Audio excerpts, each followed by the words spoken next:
عليكم ورحمة الله وبركاته.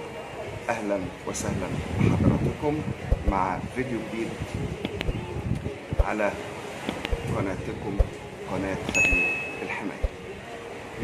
كان في موضوع أو مشكلة حصلت لأحد الأصدقاء استدعتني إن أنا أطلع أتكلم في الموضوع ده. كنت بعتقد انه موضوع مجرد موضوع قانوني وخلاص، لكن لقيت ان في ابعاد كتيره قوي غير الامور القانونيه محتاجه نتكلم فيها ونفتح قلبنا ونتناقش فيها ونتكلم عن الاخطاء اللي بتحصل وبيكون لها ضحيه حد طيب غلبان محترم. صديقي كان اشترى شقة من فترة قريبة وحصلت مشاكل بعد كده مع مالك العقار. المشاكل تطورت، هو لسه مسكنش حتى، ونتج عنها ان الامور تصاعدت وقعدوا يوم في القسم وبعد كده النيابة و بسبب حاجات في ناس كتيرة بتقع فيها ضحية لمجموعة من النصابين. الجزء القانوني انا هسيبه للناس اللي اتكلموا عنه، مش هنقول اجزاء الحاجه بتاعه الورق والحاجه بتاعه العقود وكيفيه كتابتها، ده مش مجالنا. لكن انا بتكلم في جزئيات انصحكم بيها لازم ناخد بالنا منها كويس قوي واحنا مقدمين على خطوه، وهي شراء عقار او شراء شقه.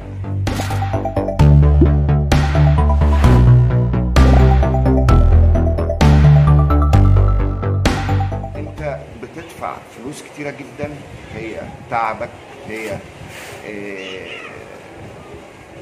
يمكن استثماراتك كلها او جزء كبير منها، وعندك حلم انك تروح في شقة حلوة او اكبر او يبقى احنا في حاجات مهمة ما بناخدش بالنا منها بتسبب مشاكل يا عاجلة يا على المدى البعيد. المشكلة الاولى اللي انا حابب اتكلم فيها هي سوء الاختيار او الاختيار الخاطئ. الاختيار الخاطئ ده بيجي منين؟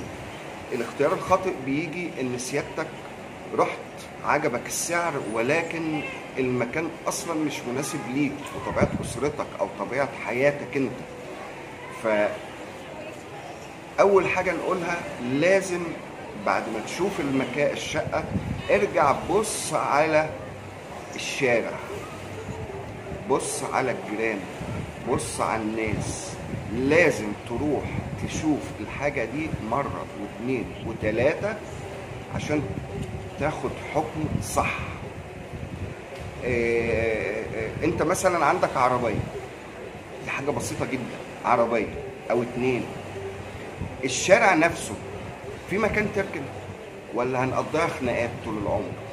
طيب في جراشات قريبة في المنطقة ولا برضه هنعاني من المشكلة ديت ونتعذب؟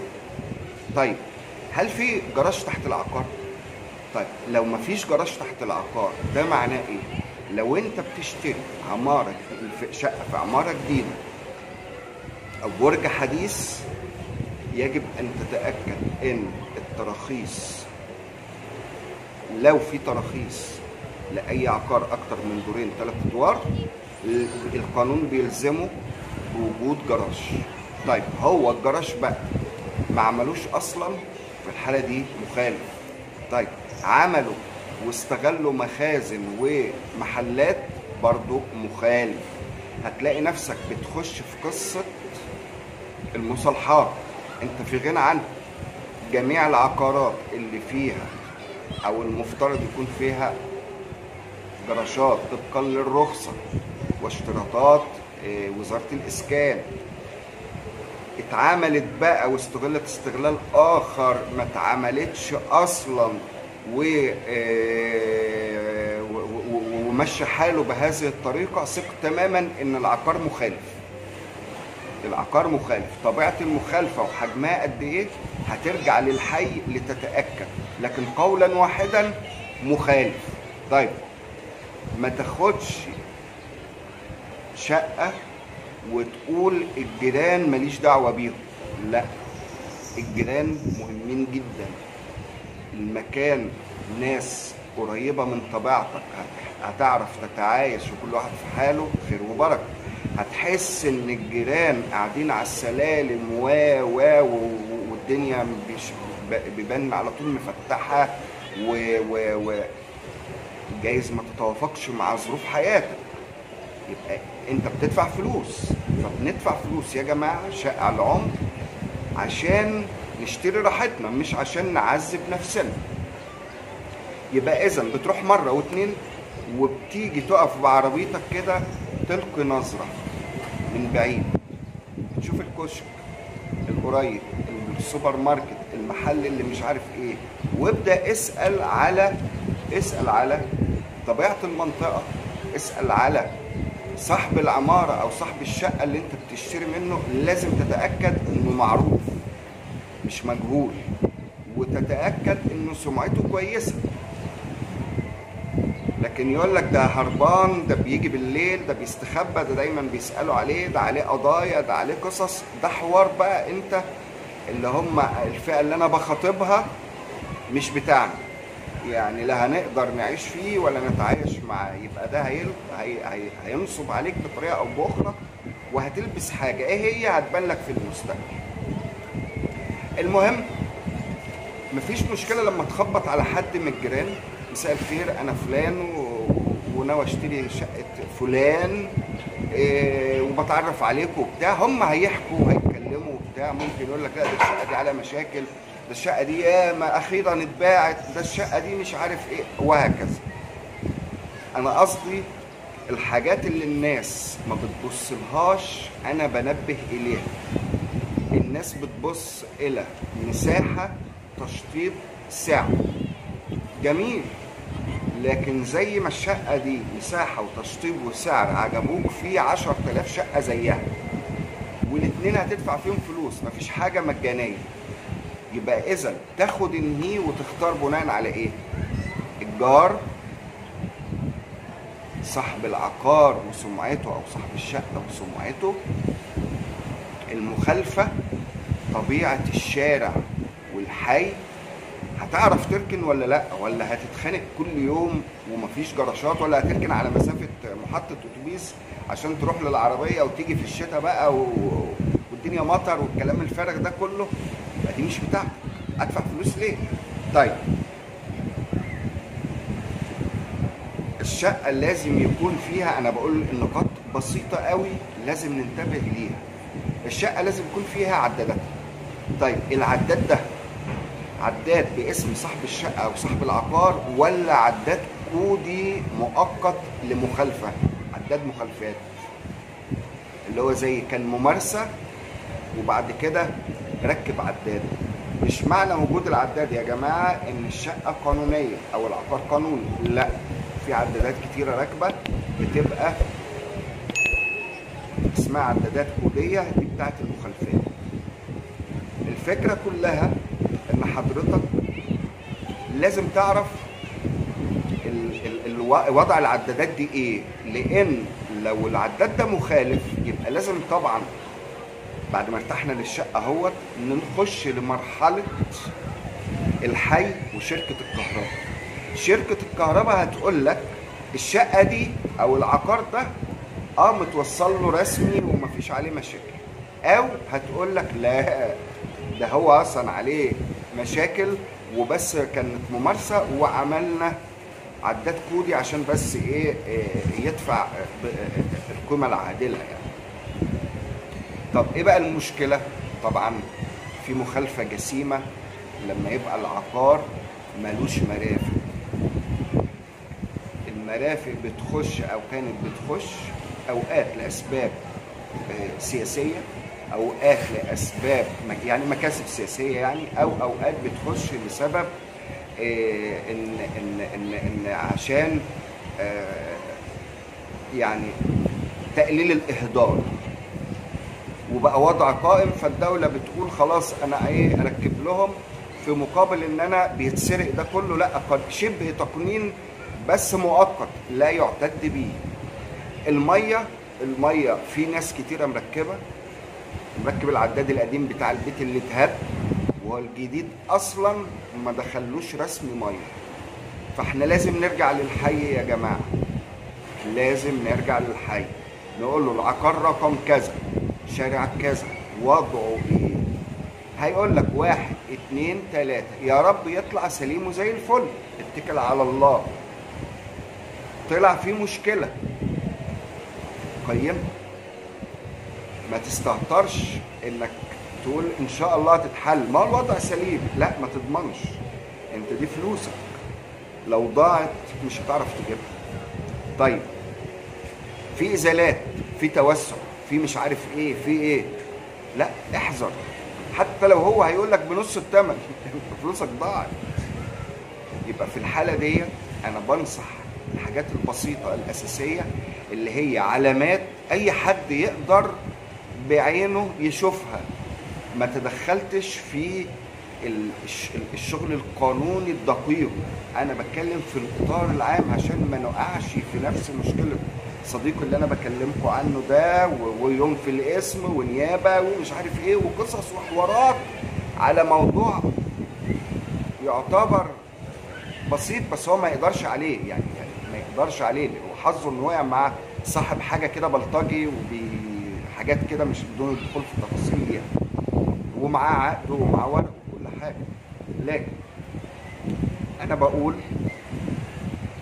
لقيت كل حاجه سليمه، حضرتك فورا تكون مجهز المحامي بتاعك عشان يمشي لك في الاجراءات، العقود تبقى مظبوطه، الورق يبقى مظبوط، يتعامل العقد سليم. الحاجه الوحيده اللي بنوه اليها ان لازم تكتب قيمه الشقه او العقار في العقد، لازم. الغالبيه بيقول لك الشقه ب 700 800 مليون هنكتبها 200,000 بحجه عشان في ضريبه عقاريه. الضريبه العقاريه دي على فكره عليه هو مش عليك انت، دي رقم واحد.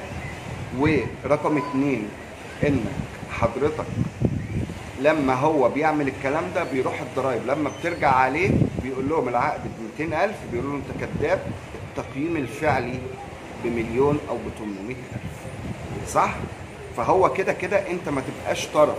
زائد شق اخر ان لو حصل خلاف او مشكله ما والمشروع ما كملش او العقد ما كملش او الصفقه ما تمتش، هو قانونا هيديك ال 200,000 بتوعك، وكل سنه وانت طيب، وروح اشتكي في اي حته. انا بتكلم مع الناس البسطاء الطيبين العاديين اللي زي حضراتكم وزي حالاتنا، اللي هم عايزين يمشوا عدل، ما سمعوش عن مشاكل ولا عارفين زوارقها زي الاخرين. اقصى حاجه سمعوها عن المشاكل انهم شافوا مشكله وحوادث في التلفزيون، او بجد انا بكلمكم بامانه. ففي الحاله دي الناس دي انا اللي بستهدفها، هي دي اللي يهموني ان اليهم بعض الخبرات وبعض الوعي، يا رب تنفع. طيب احنا لقينا كله تمام، ننفذ السعر زي ما قلنا هو، لان خد بالك بقى من حاجه بخلاف بقى قصه الضرايب واللي هو هيدفعه واللي والقصه النصبايه ديت، انت ما تضمنش انك بعد سنه بعد 10 بعد 20 هتبيع نفس الشقه دي تاني. ربنا كرمك بحاجه اكبر او حاجه مختلفه فهتبيعها. لو هو باعها ب 200 وتصرف وأيدها هناك ب 200 وانت العقد معاك ب 200، وجيت بعد 20 سنه او بعد 10 سنين بتبيع واضطريت تكتب ان ثمنها مليون جنيه، خد بالك. ولو حتى كتبت 50,000 واتقيمت العقار بمليون جنيه وانت معرفتش تظبط ولا تصرف خالص، هنا ضريبة الأرباح اللي هي العقار دي بقى بتاعك هيحسبوا لك النسبة من كام يا حلو؟ من 200,000 لمليون، يبقى انت كسبت 800,000، هتدفع نسبة عليها، في حين انك ممكن تكون في الآخر انت كسبت أو بعتها بتمن. لازم ننتبه للجزئية دي، هتلبس في الآخر حاجة مش بتاعتك. طيب الجيران، صاحب العقار، صاحب الشقة، المنطقة، جراشك، مدارسك، يعني اقرب مدرسه يا جماعه هنا فين؟ طيب المدارس اللي هنا بعيده ولا قريبه؟ طب في دروس؟ طب المنطقه معروف ان مدارسها سيئه جدا. طيب اقرب مدرسه هتروح فيها لو انت هتروح حكومي، طب اقرب مدرسه خاص مصاريفها ايه؟ في باص ولا مفيش؟ انت اللي هتودي ولا هم اللي هيودوا؟ في ناس ما بتفرقش معاها النقط اللي انا بقولها، بس انا برضه بقول لازم الحاجات دي تتحط في الحسبان. في واحد يجي يقول لك هم هيودوا ويجيبوا، بس معلش انا واحد من الناس اقول لك وانا اودي عيالي على مسافه 40 كيلو مثلا ليه؟ يروحوا في البرد والحر متبهدلين 40 كيلو مشوار عشان انضف مدرسه على بعد كذا. هدفع فيها فلوس، بس ليه؟ ليه ابهدل عيالي واصحيهم قبل ميعادهم بساعتين و3 ساعات؟ طب ما اروح اسكن قريب من مكانهم او منطقه وسط تناسبني وتناسب عيالي. فهمتوا انا قصدي ايه؟ انا قصدي انك حط الحاجات دي في اعتبارك، لان شراء الشقه مش مجرد ان معاك تمنها. شراء الشقه معناها انك تتخيل حياتك بعدها هتبقى للافضل ولا هتجيب لك مشاكل وهتجيب لك حوارات ووجع دماغ. انت بتدفع فلوس، في جميع الاحوال هتدفع فلوس، فادفع فلوس على حاجه ما توجعليش دماغي. دي نصيحتي لحضراتكم. نصيحتي محدش يشتري حاجه فيها مشاكل، فيها مخالفات، فيها تصالح، لان معظم التصالح لو انتهى اوكي، لو التصالح ده واقف على الجراج اعرف ان مش هيحصل تصالح، هينتهي في الاخر على ايه؟ لسه مفيش قرار سيادي صدر، محدش يملك ولا يعرف، واللي يقول لك يعرف يبقى كذاب. لا اي منصب، لان هيجي التوجيه اما ان لازم يخلي، اما ان لازم يدفع غرامه معينه. في الحاله دي صاحب البيت باع يا باشا العقار ومشي، وسيادتكم ادفعوا الغرامه، يا اما العقار كله هيتحجز عليه. انت ما تعرفش، فتعرض نفسك ليه؟ خد حاجه سرحه سليمه حتى لو ابعد. تمام؟ اهلا بحضراتكم دايما. انا ما غطيتش كل الموضوع. اللي عنده استفسار يا ريت يا جماعه، يا ريت ابعتوا لي كومنتات وقولوا لي مثلا كان في كذا، وضح كذا، زود كذا، الغي كذا. انا على فكره صدري رحب جدا، سعيد بالكلام مع حضراتكم. ماليش اي اغراض ولا يعني بحقق اي استفاده، فانا بتكلم من قلب صافي لحضراتكم. غرضي الصالح العام او المصلحه العامه للكل. ابعتوا لي، هرد على حضراتكم فورا. انا هو في الاجازه وبرضه بتكلم في كل حاجه، وبستجيب لاي حاجه انا شايفها ممكن حد تنفع حد لازم اقولها. لايك، شير، زر الجرس، المتابعه. تقريبا هم بيقولوا كده، تقريبا هم كده، بس انا مش قادر احفظهم يا جماعه. عموما شرفتوني، تحياتي لحضراتكم، والى اللقاء في فيديو قادم على قناتكم خبير الحياة.